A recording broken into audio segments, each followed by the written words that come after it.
Hey everybody, and welcome to another episode of the Hilltop Sports Report podcast. This is episode 40 of the podcast, and we're previewing baseball on this episode. As you can see, we've got a packed set, and we've got a packed show ahead of us, so let's not waste any time. Let's hit the music and start the show.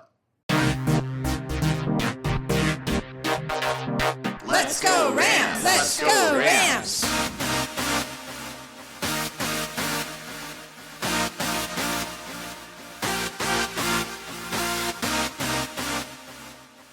Thank you so much for tuning into this episode of the podcast. My name is Jumpin' Jack Carlson, your host, and I've got three very special guests joining me in studio for this episode. We've got head coach Robbie Dombrowski in his third season at the helm, Vince Tinajero, a senior right-handed pitcher, and then Esteban Perez, a versatile senior from California. These are my three guests for this episode. First of all, guys, excited for the season upcoming, and thank you so much for taking the time today.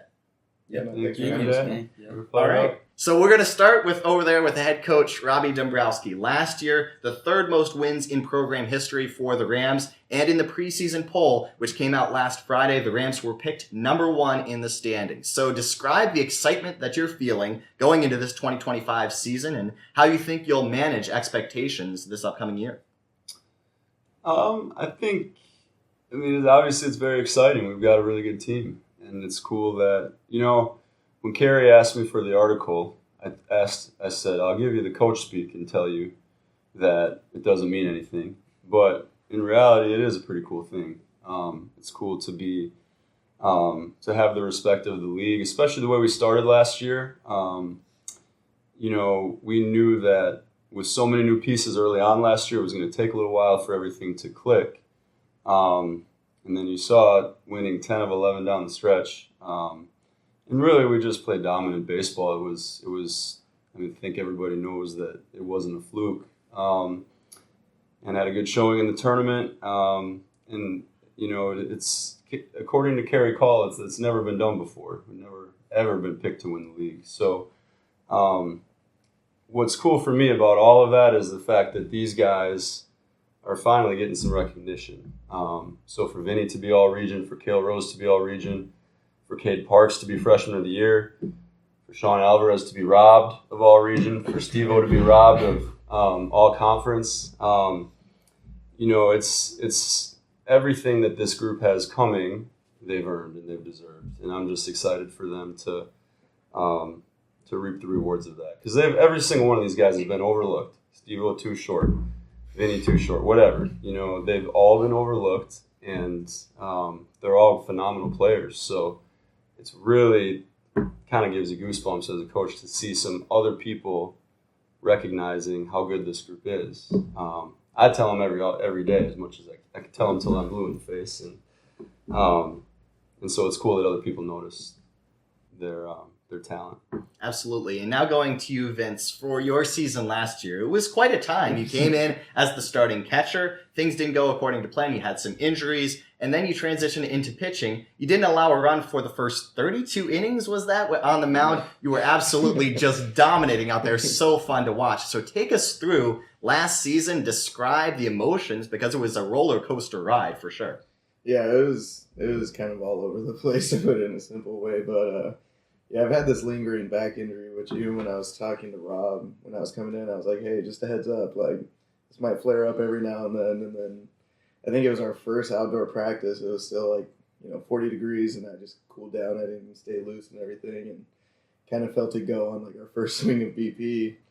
And for a month and a half after that, it just kind of lingered around, and it was really affecting me. And the way I played, I couldn't really swing full force. I couldn't really move side to side well, which is already an issue for me.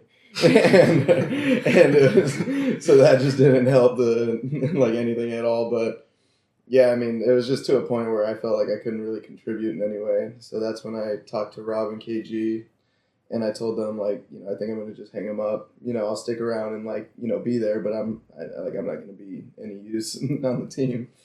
And then Rob and KG told me to kind of just take a week. They were going to think of something. And I came back to practice with my, catcher bag, all my gear and everything. They're like, hey, Steve's catching now, you're pitching. And I was like, okay, cool. I'll get a senior night appearance, go for one inning. And then, the first game went in, and I think we had a crazy comeback. I think I went in and we were down like 14-5. We ended up winning like 19-14 or something. And, I mean, it just kind of kept progressing like that. I think the next game was Illinois College, then Knox, Monmouth, U Chicago, and then finally Lawrence in the conference tournament. But, yeah, it was just wild. It was a lot of twists and turns, but thankfully Robbie and KG are geniuses and put me on the mound, I guess. That's where I felt comfortable, and, my back never really bothered me and still doesn't when I'm pitching, so. I'll tell you, Jack, I'm no genius. I really just wanted this guy around the team. That's what I wanted. If I knew he was going to be an all-region pitcher, we probably would have started him. I just wanted him around because of who he is, and it grew into that. And I think that's a team with our whole team. Like, we have really good people, and because of that, the game rewards you. The game knows. We always say that. So we got guys that do things the right way, and for those kind of guys, it works out regardless of your position. And I'm just proud of this guy, for sure. Absolutely. And now going to our other player guest here on this episode, Esteban Perez. You joined the program before last year. You started as the shortstop, and then when that catching vacancy occurred, you said, okay, coach, I got it. Coach K, Skip. Sorry. I do this all the time with Robbie. You Skip, right? Because baseball, and there's really no coaches. It's just Skip.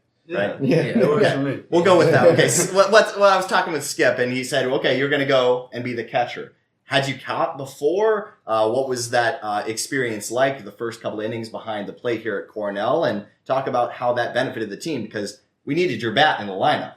Yeah. So the situation that happened last year was really similar to the situation in my junior college before.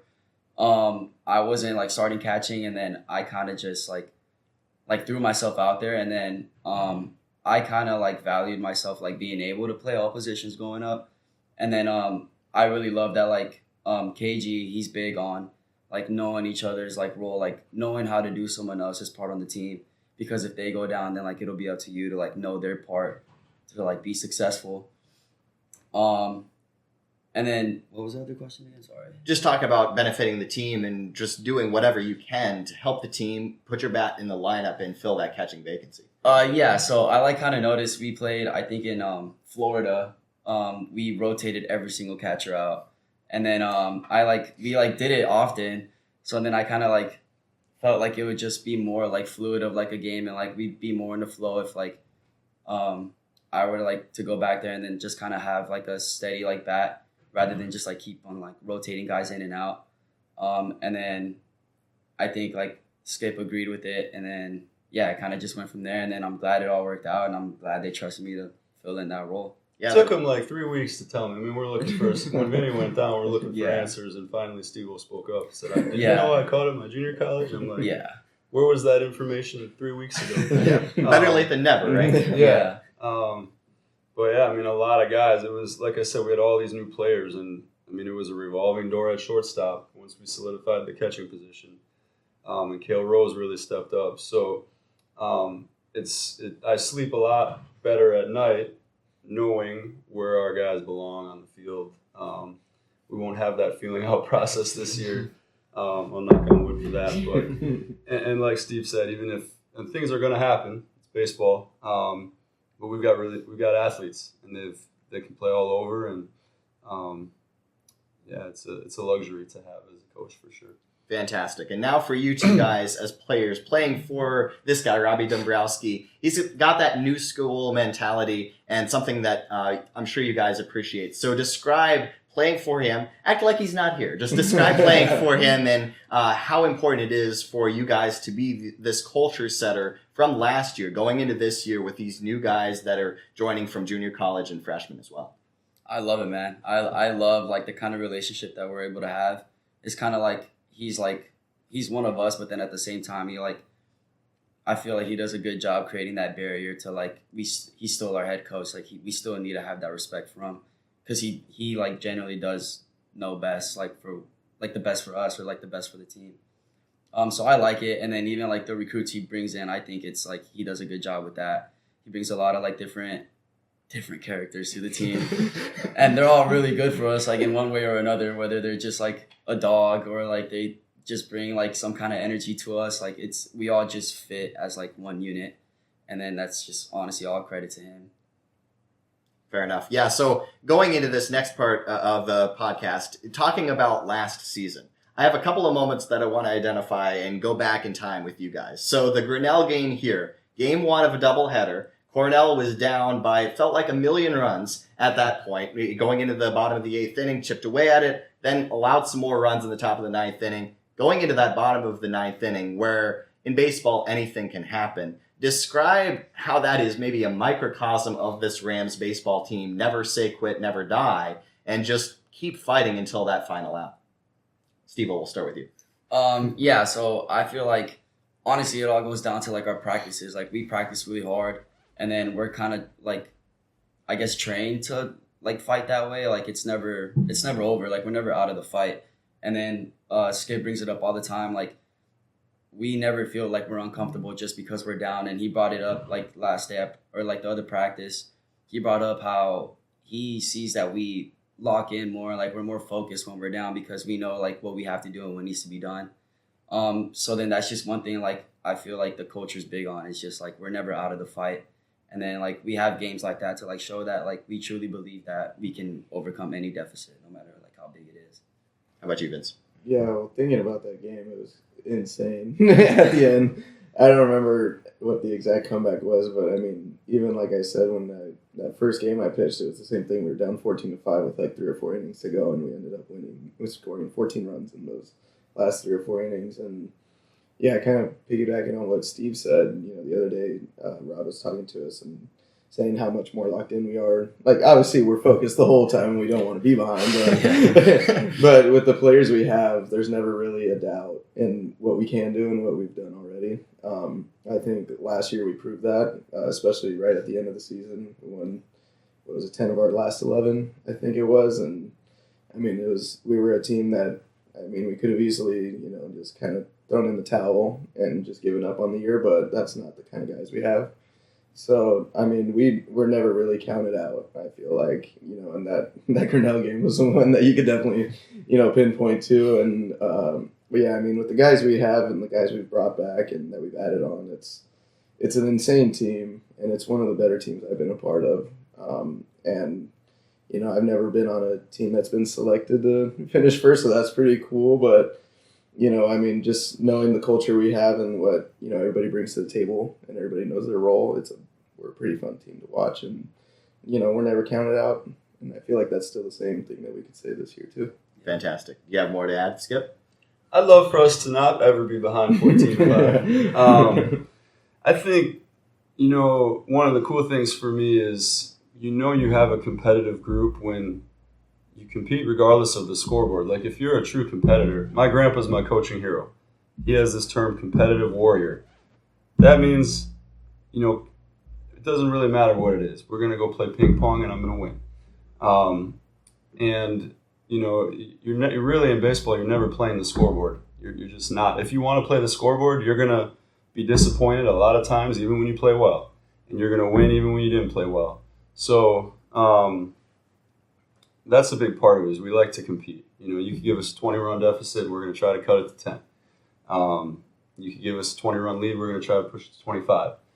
To me, that's the kind of group we have. Guys that just love to compete regardless of the situation. And really, to me, it felt like when I first got here, I had to try to convince our guys of how good they were. Like, we had a talented team. Even that first year, I know we underachieved, but it was like I had to convince them that they were talented. Kale Rose, I told Kale Rose he could be an All-American, and he looked at me like I had a third eyeball. And so that was a big turning point because I saw some self-belief for the first time. And it just rolled from there. Like, I had been saying for a while, if they believed in themselves even half as much as I believed in them, they'd get this thing rolling. I mean, we were 4-10 at the time or whatever. But I think collectively, every one of us knew it was there. And I think collectively, every one of us knew it was going to click. Never really felt panicked, even at 4-10. I don't know. It was a weird feeling. Usually you're 4-10 and you feel like the sky is falling. I really never felt that way. I don't know, maybe you guys did, but I knew we have better players than these teams. We just do. And over the course of time, better players win. So, yeah, it was cool.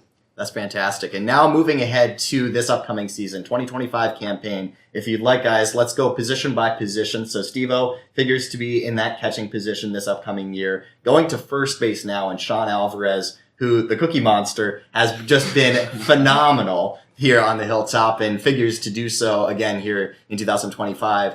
He has to be on the all-region team. Let's just say that right now. Here in February, we're going to say that right now so that way we don't get screwed again in May. So, okay, we're going to start with you, Steve-O, because you came in with the same class as him, same with Vince. But start with Sean and describe what he brings to the team and have that thumper of a bat in the middle of the lineup. Yeah, I mean, besides just like his obvious talent that he brings and everything, he really does bring like a certain energy to the team too. Like he just brings out like our aggressiveness and our like fight. Like he loves bringing us together like mid-inning or just like mid-practice even, and then like talking to the guys and like getting us like focused and locked in. And then like obviously we all trust in him, like no matter what situation he's in. I think last year Meeker came up and talked to us, and then he like asked if we're like losing and we need one hit, like who do we want up, and then we all said Sean. And then he asked him like what is he thinking like during this situation, and then his answer was like just believing in himself and knowing that like everything that he's worked for is like for this situation. And then that just goes to prove that like he really does focus on everything. And then like that's why we trust him so much in any situation. And then it's like anytime he's up there, whether it's like a ground ball hit to him or if he's up to hit in a clutch situation, like we all believe that he really is going to like do the job for us. Yeah, I mean this in the best way possible, but like Sean's insane. Like he I've never seen him give half effort or the bare minimum ever. He's always going full throttle, and he's just one of those guys who, he doesn't talk much, but when he does, he means it, and he's talking from the heart. But not only that, like he leads by example very well, and I think a lot of the guys picked up on that pretty quick this year. I mean, the guys who were here last year, we all saw that already, but I think it was really important for all the guys that Rob brought in to kind of see that kind of guy as a leader. He's just awesome. I mean, he's an incredible player, and he's very humble, carries himself well, and he's just going to lead by example at all times, and he's always going to give it his all. And I mean, he's just awesome. You got more to add? I like that these guys touched on his leadership because, let's be honest, Jack, our guys. We got a team full of squirrels. We just do. Probably led by the head coach. And we got a lot of young players, 2 freshmen starting in the infield last year. Ryan Weaver playing right next to him, probably the squirreliest of the whole bunch. And in a lot of ways, that's what makes our team beautiful, and that's what makes our team go. But you need a guy on the field that is going to jump a guy when needed. And Sean, I mean, the growth and maturity of our infield, we were not very good on the infield last year defensively. And those guys took that personally. And I would be shocked if we don't have the best infield defense in the league. And it's the same crew. But his leadership and the standard is the standard. And having Sean out there, he's not going to let anything slide. And so just his leadership and Steve's leadership behind the plate collectively, our infield has grown up in a fast hurry. And Cale Rose as well. Cale, he's an alternate captain for us, but he, in his own unique way, has been a really, really good leader for that infield. You've got 2 now sophomores playing in between those guys. And I think Cale's work ethic is very underrated. He takes his craft very seriously. And, I feel really good having those 2 guys from a leadership standpoint on the infield that is otherwise pretty young. That's fantastic. And now one of those younger guys, Cade Parks, newcomer of the year in the conference last year, and the dude just straight hits. That's basically all he does, and he's a great fielder this upcoming year too. So talk about what he brought to the team last year and how surprised maybe you were just by him entering college and not being wowed by the moment as a freshman. I wasn't. Were you guys surprised you saw him in the fall? I wasn't too I surprised. wasn't surprised, no. I thought he was there for 5 years already. Yeah. Yeah, it was no surprise to me. You know, it was really cool. So the correct term is newcomer of the year, and it was very, very cool for me to nominate and Sean and Cade, Sean being a transfer, and listening to these coaches in the league talk about those two guys. I mean, it was kind of a heated battle. I didn't have a vote in that, obviously. And it was 4-4. 4 guys were for Cade and 4 guys were for Sean, and they were kind of, no one was giving in. They were like arguing about these guys, and I was kind of just sitting there taking it all in. And I think they gave the nod to Cade because he's a freshman, and the coaches pointed out that it's very hard. You know, it's hard to play as a freshman in college baseball, but pitchers typically have a quicker path to that because there's an adjustment to seeing college pitching. From a physicality standpoint, freshmen a lot of times just aren't ready. And so it was cool to hear that the other coaches in the league were, hey, he's the only freshman really that put up anything close to these numbers. And they ended up giving him the nod, which is also to our advantage because Sean's pretty motivated by that. Man, Sean Alvarez, the fact that he didn't, win all region, he's pretty hungry, and he's gonna have a huge year. But yeah. Well, I mean, he is the Cookie Monster after all. So why do you call him that? Right? What's the story behind that? Well, these guys know the story. Yeah, he basically had like this Cookie Monster. He still has it with him. And then he like last year when like on the media day he just took like a picture with this Cookie Monster. Nice. And then it's like a little like stuffed animal, and Okay. and then it's like that with Sean Alvarez. It's just like it's so random, but I don't know. And then he posted it on his Instagram, I think, right? I think so. Yeah. Yeah, he posted it on there, and then he's just known for it, I guess. Yeah, don't let Sean fool you. He's intense about baseball, but he's just like the rest of these guys. Like He's a little puppy. Yeah, the personalities on this team. I mean that's what makes it fun, honestly. Is these guys.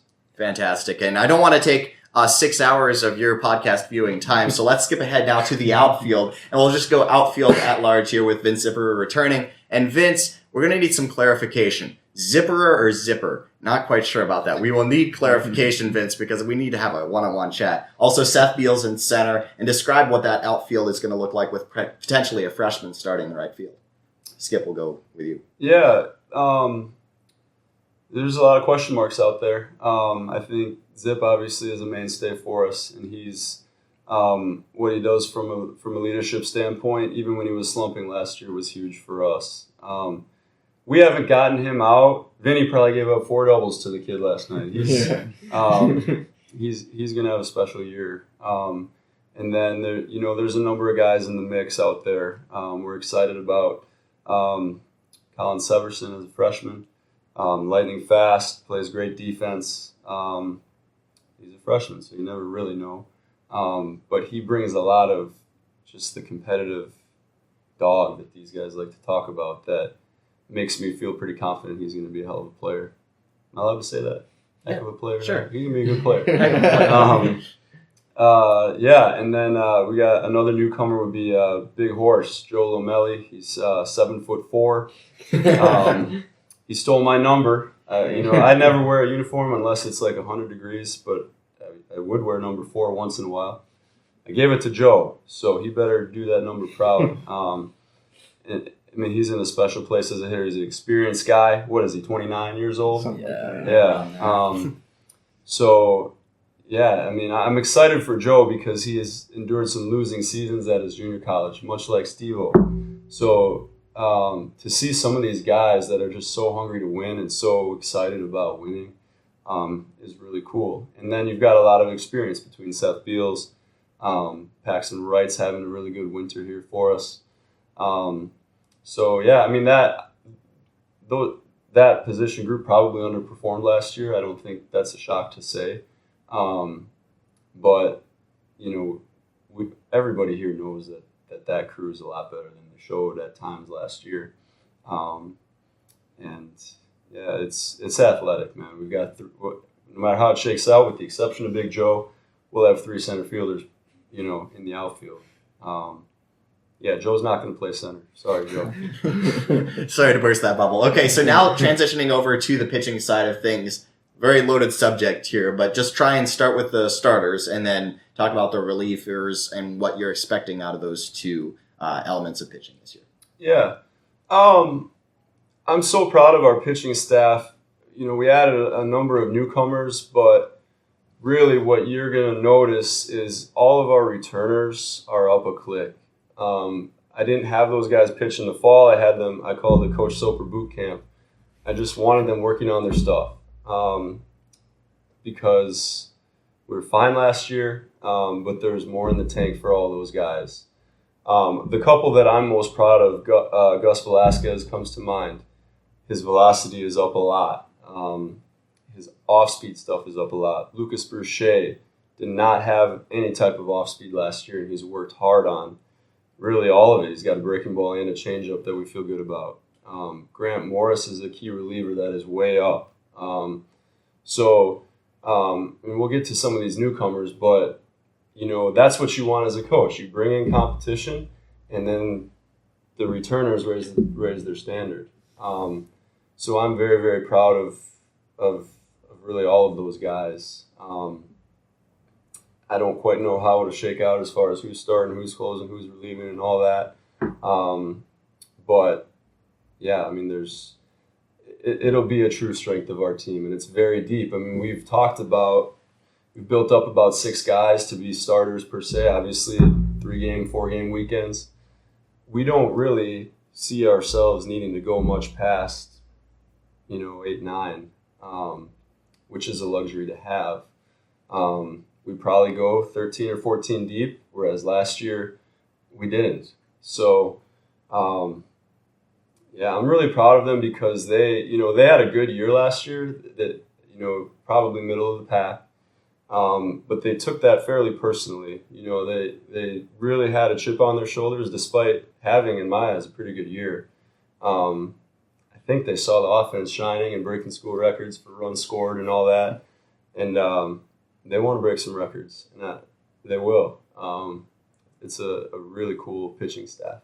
And speaking of breaking records, Vince Tinajero set the school record for ERA last year. So, Vince, talk about being a part of that staff and the excitement you feel about going out there and trying to shove this upcoming season. Yeah, I mean, going against a decent amount of the teams last year, I felt very comfortable, which was always nice. I knew I had a good defense behind me, and I knew that my team was going to put up runs whenever needed. And the staff last year was really good, and somehow it's just gotten even better. One guy who I like watching pitch, we kind of go side by side every time we throw live is Logan Gannon. And he just throws fuel and just has a lot of stuff to complement it too. And yeah, I mean, it's really tight race right now between a lot of guys because everybody's looking really good. And for myself, whatever helps the team. I really don't mind what role I play, whether I'm a starter, a setup guy, or something like that. Whatever helps win is what I'm willing to do. And I know a lot of the guys who are throwing right now just look unbelievable and unstoppable. And going against the lineup that we have too, it's pretty insane to throw as well as some of our guys are. So, I mean, I've told Rob and KG that, I feel like the toughest lineup I faced in our conference was our own right now during live at-bats because they put up insane at-bats, insane battles, make you throw a lot more pitches, a lot more competitive at-bats. And nothing against, our conference, but, I'm really excited to see what both sides of the ball do for us this year. That's fantastic. And now for you, Steve-O, as the catcher for these pitchers this upcoming year, describe what you've seen so far in winter ball and now going ahead into this season. Yeah, it's been fun, man. Honestly, all the returning pitchers that came back, catching them, that first live or their first bullpen, I can see all the improvements that they made and all the work that they put in over the summer. So then that was pretty cool. And then just to see now in the winter, catching those same guys, and then even the freshmen and all the new guys, all the progress that they've made, it's really cool to watch. And honestly, it's so fun to catch because I just love seeing that. And then how Robbie said about the the Coach Soper boot camp. Like, I feel like it's like worked out for all the pitchers. Like, I don't think we did this last year.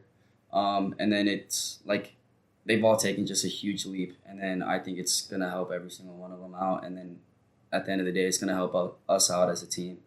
So I think it's pretty cool. Gotta love that. And one final thing to go over before we sign off on this episode. We're at over 30 minutes and counting, so we'll be respectful of your time wherever you may be watching this podcast. So we'll start with you, Skip, and talk about this schedule this year. It's going to be challenging, the schedule that you've put together for this 2025 team. Describe how you're going to handle being the hunted rather than the hunter with that number 1 preseason pick on your backs. Yeah. Well, I guess you'd start with spring break. We're playing 7 of our 8 games against NCAA tournament teams. There's not a coach in the country that likes losing, so there's nobody that would schedule that way unless the goal was to win those games. And if that's where we're going, I would love for us to show up on regional weekend and not be shocked at what we see. And, you know, I think in years past, like last year, we come back from Florida with a pretty gaudy record, feeling pretty good about ourselves. And we got smacked in the face opening weekend. And all of these position changes, problems that we had were kind of masked by an easier schedule.